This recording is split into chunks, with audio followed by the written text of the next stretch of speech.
What is up everybody, welcome back. Today we're going to be looking at the new alpha version of RPCS3 on Android. I'm currently running the alpha 6. There has been a lot of improvements on RPCS3 alpha since my last video, and a lot of those improvements have been really great. So what we're going to be doing today is we're going to be exploring some of the new features, as well as we're going to be running a few games on here just to test out the new version of the emulator to see how it works, how it performs. So let's get started.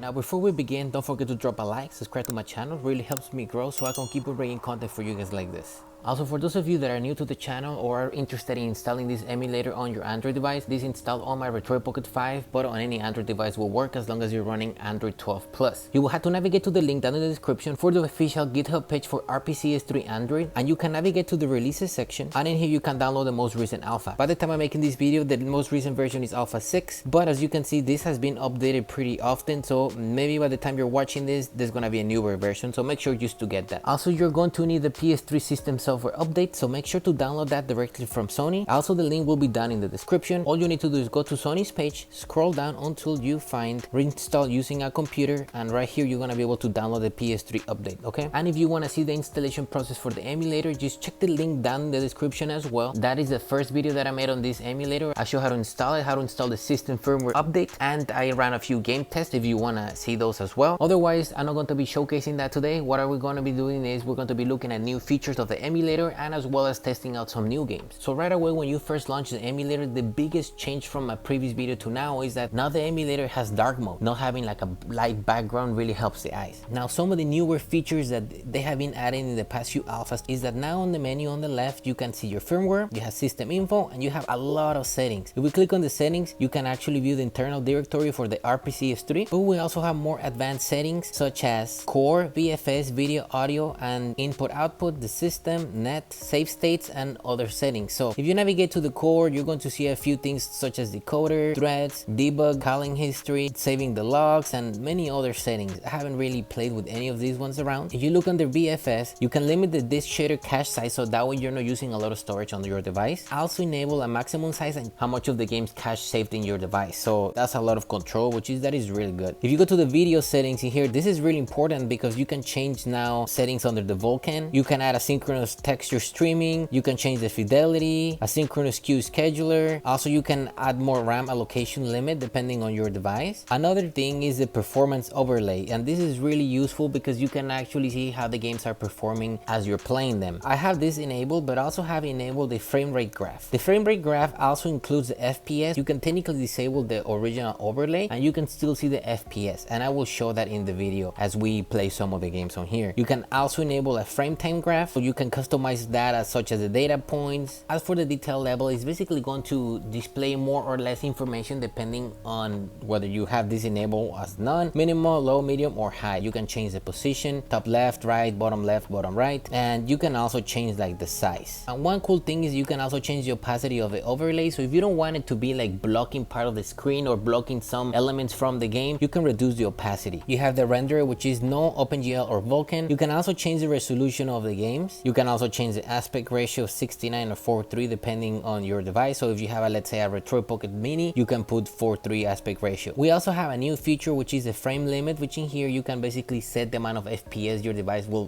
be, the max amount of FPS you're going to get. You also have the multi-aliasing. You can have this on auto or disabled, different shader modes, shader precision, the scaling mode, and here you can also change it to Fidelity FX Super Resolution. So this one will give you better resolution in the games. I believe there may be a slight cost of performance depending on the game, but it will definitely make the games look better. There's also a few other new settings here. They're like VSync, I have that enabled. You can also have a few debug options, debug overlay if you want to enable that. You can also use the GPU texture scaling and many other settings here. I haven't gotten the chance to play with all of them. Now for audio options, we have QBEP or no, which QBEP of course is going to be the default one. And looking at the system settings, is more like the region, the language, keyboard type, and just more like localized settings. You also have a setting now for save save states. You can start, pause them, suspend emulation, save state mode, and among other settings in here. You can also save this game data as well. And for miscellaneous settings, you can have the game start right after boot, so after it's done finishing loading the shaders and whatnot, it's gonna start the game right away. And you can also disable a lot of the trophy pop-ups, RPCN group pop-ups, and among other things like the shader compilation hint, you can disable that overlay as well. And there are many other settings that you can enable or disable if you prefer to do that as well. Now, one really good thing about this past few updates is that you can now install custom GPU drivers. So while in the past we were able to only use the default driver, you're now able to use multiple drivers, and the same drivers that work for the secret console emulation also work on here. So for the secret console emulation, there are two drivers that I found that work the best, and that will be the Mesa Turnip driver revision 9v2 and as well this 24.1.1 revision 18. Those two have worked the best for me, but you can also try other drivers depending on the game. And of course, you can also use your system driver, which in the Retroid Pocket 5 case, you're using a Qualcomm driver. And for some games, it works well, but some other ones, it just doesn't open the game. So it's better to use the turn-up drivers. So that is all for the settings. What I'm going to do now is I'm going to be opening these games. I'm going to be running them on the Retroid Pocket 5, and this should work on any Android device as long as you're running Android 12 Plus. So I'm going to open Crysis first. And one thing that I really wish it was improved is the loading times on here. So this game has already been compiled and it's just reading everything, but when you're installing the games for the first time, this takes forever depending on the game. Crysis was like about 6 gigabytes and it just took forever to boot. So you can see Crysis, it seems that it's having like a little bit of a hiccup here. We can see here on the screen that the FPS completely dropped to 0 and it's kind of like struggling. I don't think we might be able to boot this game up. I'm going to try the game Contrast next, and every time you open up a game, you're just going to see all the shaders compiling and whatnot. But one really cool thing that I haven't mentioned is that the emulator now has gamepad support. So if you're running this on an Android phone, if you have a gamepad, it should automatically detect it. You can also connect Bluetooth controllers on here, and of course if you have like a gaming handheld like the Retroid Pocket 5 or an ayaneo or the Odin devices, you're able to use your device's gamepad. And you can also disable the overlay by pressing this button right here on the bottom right corner. Finally, that takes a lot of time sometimes. Not as bad as the first boot that you do on the game, but it definitely takes quite a bit. I did play a little bit of this game earlier, and the only thing that I've noticed about this game is that you see those lights that kind of like hang around on this picture. So those lights kind of seem to have shader issues, and in the emulator they're not looking correctly. That's why you saw those flickering things on the screen. You can see that right here. The performance is definitely jumping up and down quite a bit. We're going there from 20 to like 10 FPS. Wow, that's a lot of graphical issues on here. This could also be due to the driver. You can try different drivers to solve some of these issues, but again, that would also definitely be kind of time consuming knowing which driver is going to work for each game. And so far it seems that the emulator can only handle 4 drivers, including the system driver. So you can only add 3, and if those drivers don't work, or if you had let's say 8 different drivers that work for 8 different games, you're gonna have to delete and re-add different drivers based on the game. Sometimes there's a little bit of stuttering here and there on the audio, but so far it seems that for this game is running pretty decent. This is definitely a lot of graphical glitches, especially during those cutscenes, and I believe that has to do with the driver. Whoa, that is really glitchy. So it seems that this game is running pretty decent for the most part. There's still a lot of graphical glitches on the screen. This will definitely affect the gameplay of the game, but it's pretty cool to see that there's more games that are actually working on here. Let's test a different game. Let's test Nitro Plus Blasters. I have noticed that games that are like 2D seem to load a lot faster on here compared to games that are like in full 3D. The FPS on here, it says 60 versus the other game, it didn't go anything higher than 30. So also on my previous video, I believe I had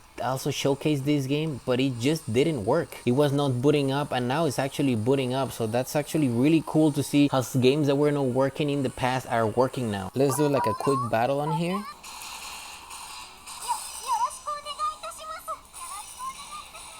And let's select the stage. This game seems to be running really good on here.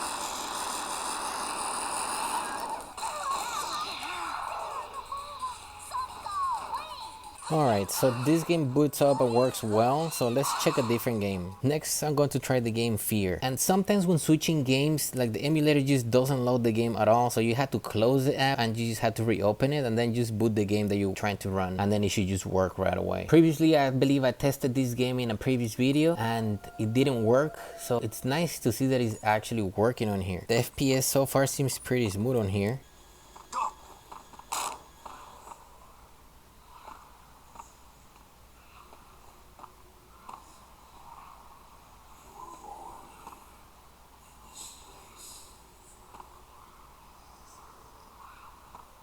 What is happening? Oh, so far no graphical glitches on this game, and it seems that the FPS is pretty consistent, pretty good. You can see the graph right here. This is what I enabled in the settings, so you can see the graph of the performance. Let's see if you guys can see this. But right here you can see the FPS, and as well as you can see the FPS on here.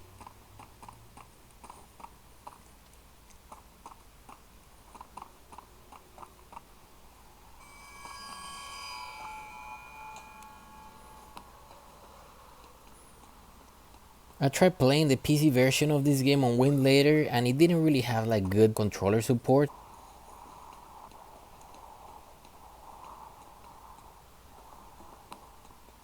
Really nice seeing this game working like this. So far, zero graphical glitches. The FPS has remained pretty consistent for the most part. Ooh.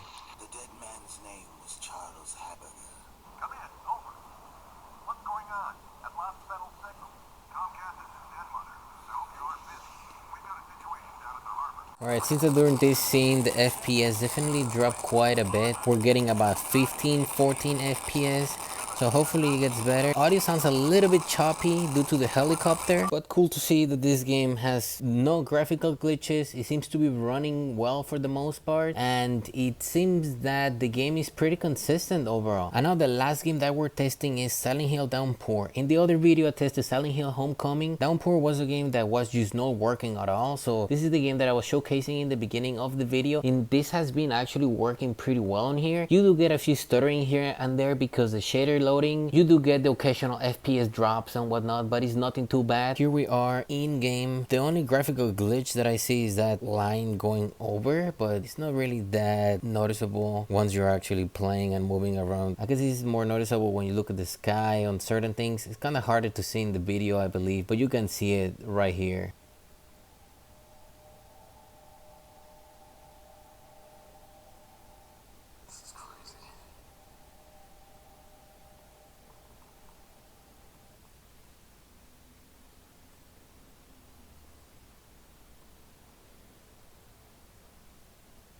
You can see here that the FPS was like 13, 14, jumps to like 17, 19, 20, and then back down. So it's not super stable, but at the very least it's consistent. No graphical glitches so far other than those minor things that I already mentioned. So it seems that this game might be playable. But again, this is still the beginning of the game. So I don't know if maybe at some point later down the line in the game, it may just crash and it won't let you get past that part like it happened with Silent Hill Homecoming. One super cool thing is that the emulator now has finally added the option to install ISOs, so you don't need to have your games in a PKG format. You can actually install them if they're in a format .iso, just so you know.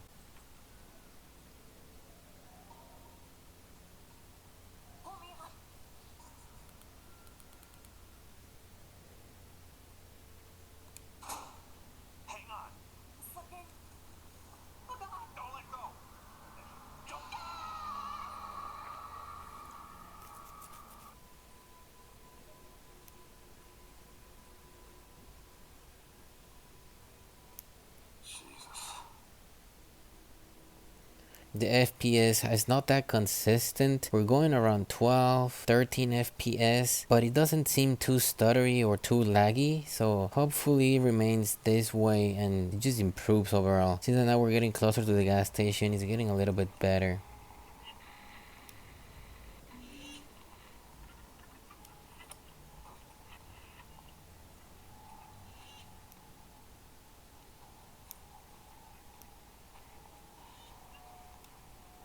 That is all for this video. Thank you guys for watching. Don't forget to drop a like, subscribe to my channel, and I will see you guys next time.